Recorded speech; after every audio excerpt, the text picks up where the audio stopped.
বর্ষার মৌসুম, চারিদিকে কালো মেঘ, পানিতে থই থই করছে গ্রাম। নৌকায় করে সমাজসেবী, ছাত্র, কৃষক, বাচ্চারাও নেমে পড়েছে সহায়তার হাত বাড়াতে।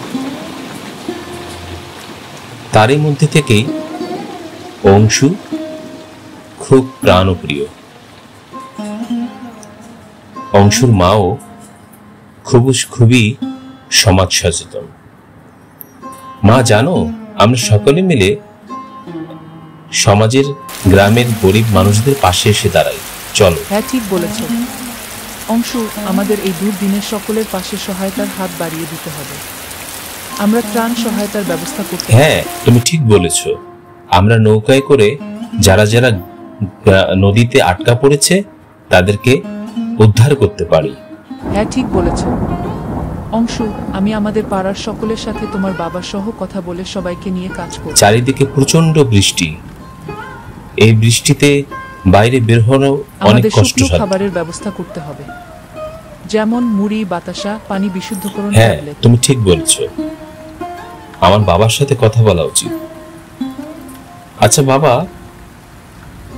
তুমি কি বলতে পারবে নৌকা করে আমরা কত দূর যেতে পারি? নৌকা করে আমরা কতগুলো গ্রামে ঘুরতে পারি?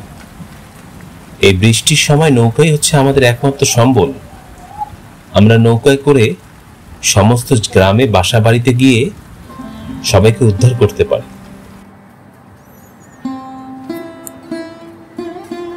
হক কাকা, আপনিও ঠিক কইছেন। এই পাশের গ্রামের আমার দানি বুড়িকে আমি কতবার বুঝাইছি, বুড়িমা চলো, পানিতে ডুবে যাবো তোমার ঘর, কিন্তু কোনোভাবেই সে শুনে না। বলুন তো কি করা যায়? আমি কইতাছি, পানিতে ভইরা গেলে তুমি উদ্ধার হইবে কেমনে? ও বাজান, ঠিকই কইছ, কিন্তু এই ভিটা ছাইরা কেমনে যাই কও? আমার ভালা লাগে না। আমার লালু কুকুরটা যে কই, তুমি কি আমার কুকুরটারে দেখছো? আমি এইখানেই থাকো। সেই রাতে বৃষ্টিতে অর্ধেক গ্রাম ডুবে গেল, তবু বুড়িমা বাড়ি ছাড়েনি। একা বুড়ি, বিধবা। চারিদিকে পানি ধই ধই করছে। আস্তে আস্তে পানির মাত্রাও বেড়ে যাচ্ছে। সমাজসেবা অধিদপ্তরের কর্মকর্তা সবাই চিন্তিত।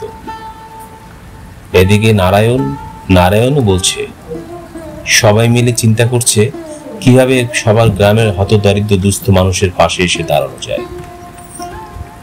হ্যাঁ, আমরা একটা নৌকা বানিয়েছি।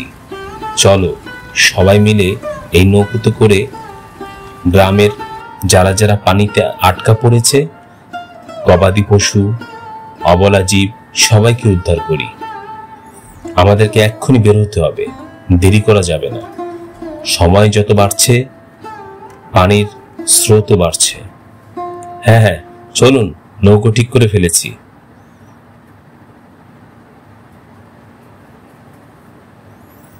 রাত ঘনিয়ে আসে, সময় পার হয়ে যায়। ঠিকই কইছো, কিন্তু এই ভিটা ছাইরা কেমনে যাই কও? আমার ভালা লাগে না। আমার লালু কুকুরটা যে কই, তুমি কি আমার কুকুরটারে দেখছো? আমি এইখানেই থাকুম। অবলা জীবও আশ্রয় নিয়েছে সেই অবিধবা বুড়ির কাছে।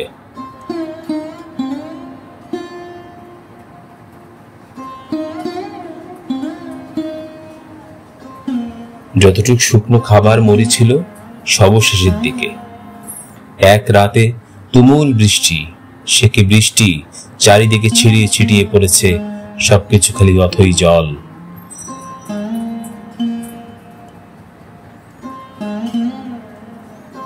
আমাদেরকে দ্রুত প্রতিটা বাসার কাছে যেতে হবে, সবাইকে উদ্ধার করতে হবে। এ পর্যন্ত আমরা 36টি ঘরবাড়ি থেকে অনেক মানুষকে উদ্ধার করেছি এবং সেই সাথে ত্রাণ সহায়তাও দিয়েছি। অনেক মানুষ এগিয়ে এসেছে। বাবু, দেখ তো নেমে বুড়িমার কি অবস্থা। ও বুড়ি, থাকো, আসছি, চিন্তা করো না, আমরা আসছি। সবাইকে উদ্ধার করে নিয়ে যাব। একে একে সবাইকে উদ্ধার করলো, কিন্তু ওই যে বিধবা বুড়ি, এই বিধবা বুড়ি প্রচন্ড একরোখা এবং একগেয়। তাকে যে বাঁচানোর জন্যই অনেকেই সচেষ্ট। বুড়ি আর বুড়ির সেই অবলা কুকুর।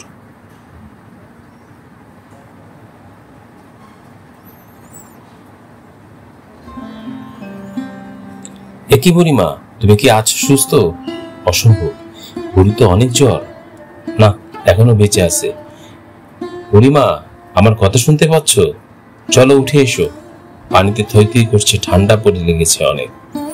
দেখো তোমার শরীর, তোমার ভাগ্য ভালো যে তুমি এখনো বেঁচে আছো। বাবু চল, বুড়িমাকে নিয়েছি।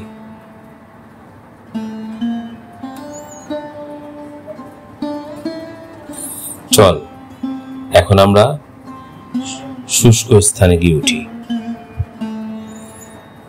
হ্যাঁ হ্যাঁ, চলো চলো, তাড়াতাড়ি চলো। এত পানি, সরকারি সহায়তা, ত্রাণ সহায়তা সবই আসছে, একটু সময় লাগবে তো। আমাদের আর সমস্যা নেই, সবাইকে যে যার স্থান থেকে উদ্ধার করতে পেরেছি। খাবার সহায়তাও দেওয়া হয়েছে সরকারের পক্ষ থেকে।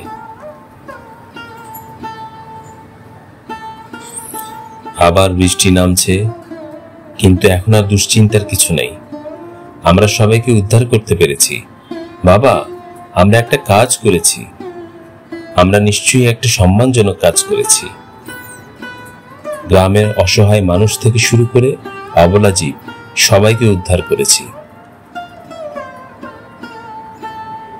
সৃষ্টিকর্তার অপার দয়ায় সবাই রক্ষা পেয়েছে।